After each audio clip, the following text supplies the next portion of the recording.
There's a crop that the US government once considered so strategically vital that they seized an entire private company to grow it.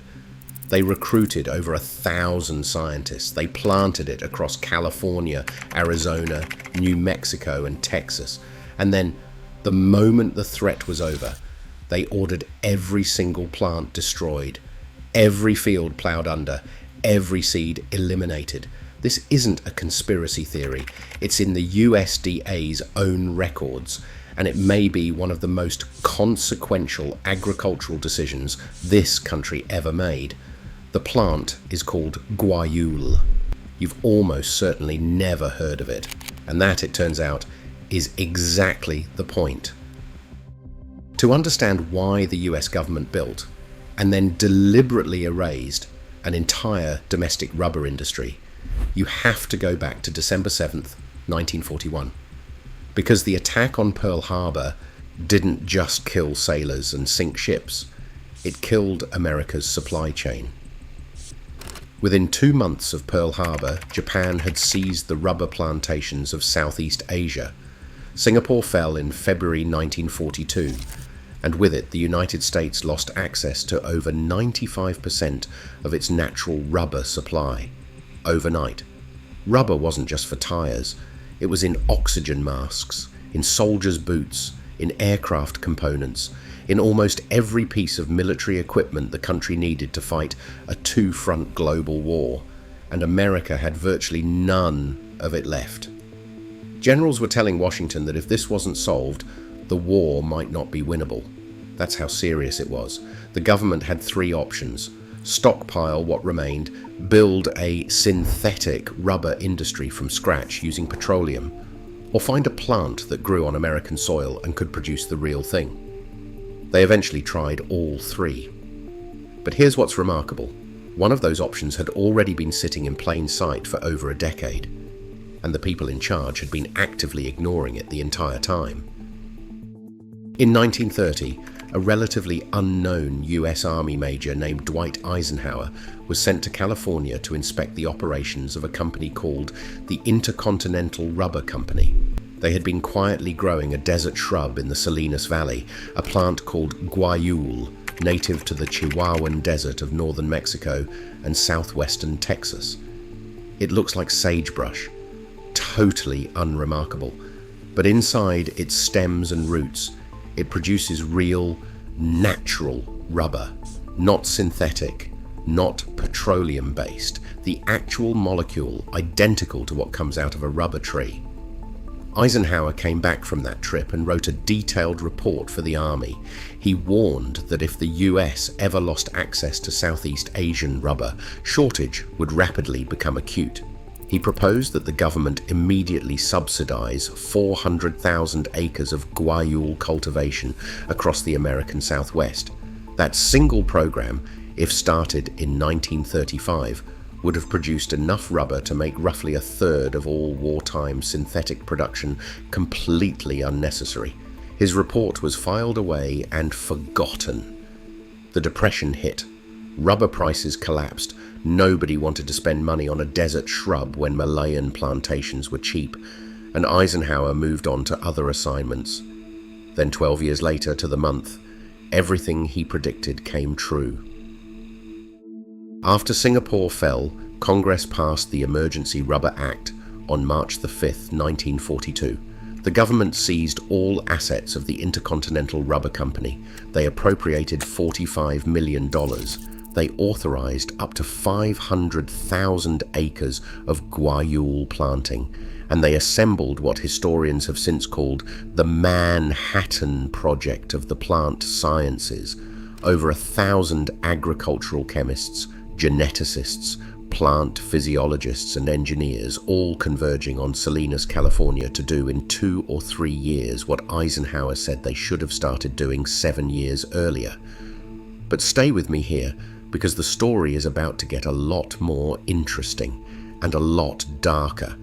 While the main government operation ran out of Salinas, a completely separate and far smaller project was quietly taking shape inside one of the most shameful places in American history, the Manzanar War Relocation Center, a Japanese-American internment camp sitting in a windswept valley below Mount Whitney in the California desert.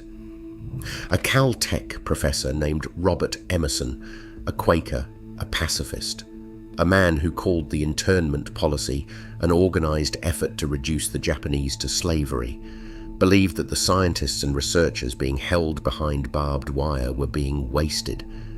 Many of them had advanced degrees from UC Berkeley and UCLA. They were botanists, chemists, physicists, engineers, and they were pulling weeds and building furniture.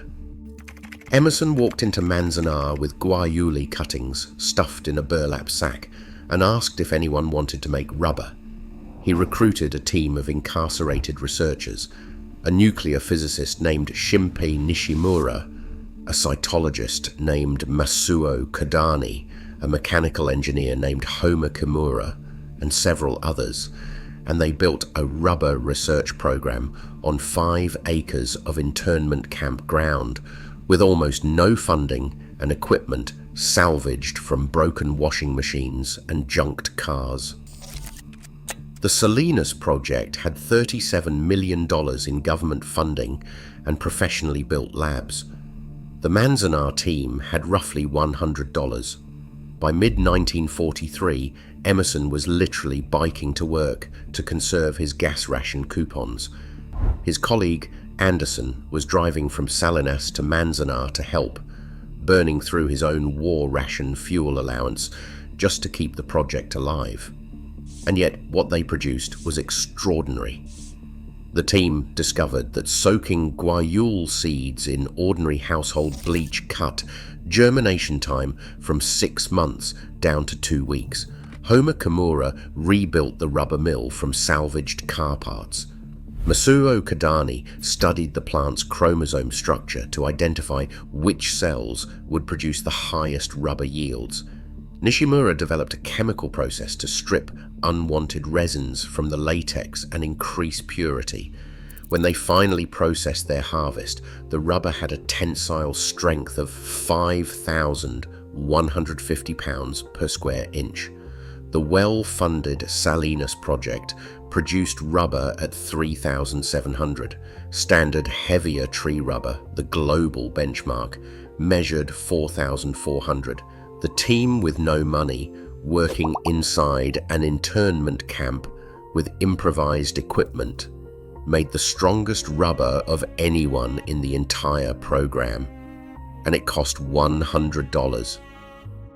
Now, if you think this story is heading somewhere triumphant, it isn't, because what happens next is the part that was buried for decades, and it's the part that still matters today. By 1944, the tide of the war was shifting. The Allies were winning. The Japanese naval threat to rubber supply routes was fading, and the moment the emergency began to ease, the pressure on Guayule shifted direction entirely.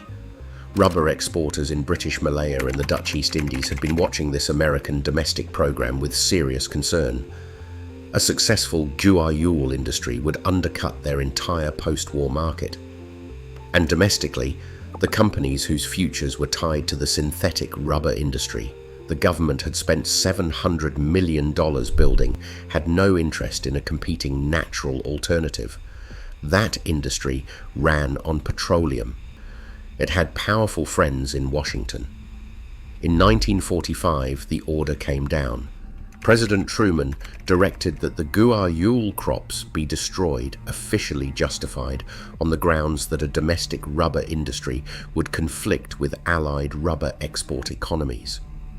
An administrator named Hugh Anderson later recalled that Washington ordered farmers to plow up all the fields. He valued everything that was destroyed at $50 million.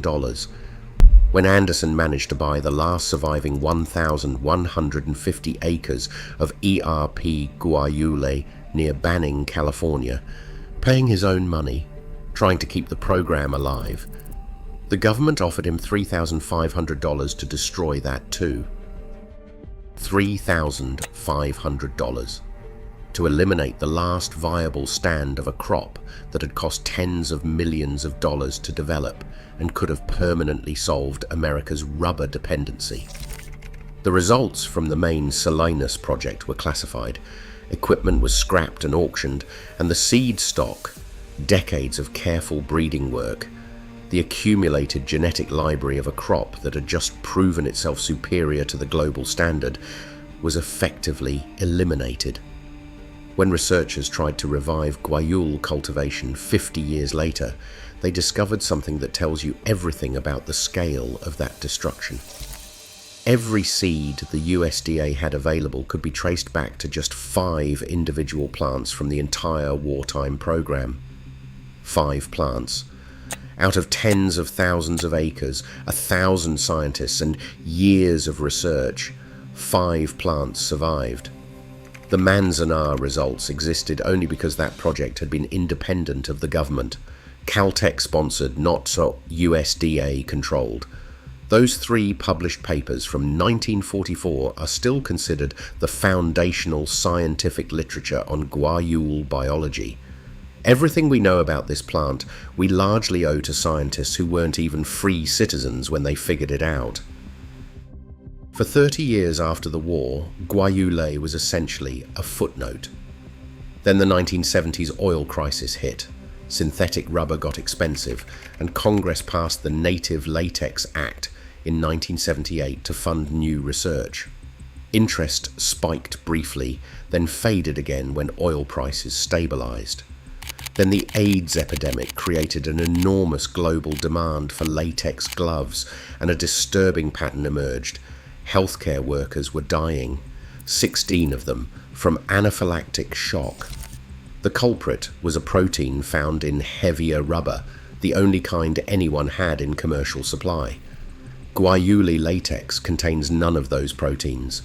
It is the only natural rubber source on Earth that is genuinely hypoallergenic. And there was no developed crop to supply it, because the program that would have built one had been plowed into the dirt in 1945. Today, serious money is flowing back into Guayule for the first time since the war. Bridgestone has invested over $100 million since 2012. They operate a 281-acre research farm in Eloy, Arizona. From 2022 to 2024, Guayule rubber was used in the sidewalls of Firestone Firehawk tires at IndyCar street circuit races at speeds up to 240 miles per hour, and the drivers couldn't tell the difference from conventional rubber. In 2022, the USDA and Bridgestone jointly committed $70 million to the University of Arizona to develop Guayule as a commercial crop, targeting production by 2030. But here's what all that investment is still fighting against: the genetic destruction of 1945. Researchers describe Guayule today as still wild, without the 10,000 years of agricultural selection that shaped wheat, rice, or corn. The breeding program that was supposed to domesticate it was killed before it could finish the job. Every dollar being spent today is, in part, paying the price for a decision made 80 years ago to protect a petrochemical market, and the underlying vulnerability hasn't gone anywhere. The global rubber supply still depends almost entirely on a single species, Hevea brasiliensis, grown in a single region. Southeast Asia, the same dependency that nearly cost the Allies the war in 1942. South American leaf blight, the fungal disease that already wiped out Brazil's rubber industry a century ago, has never reached Asian plantations.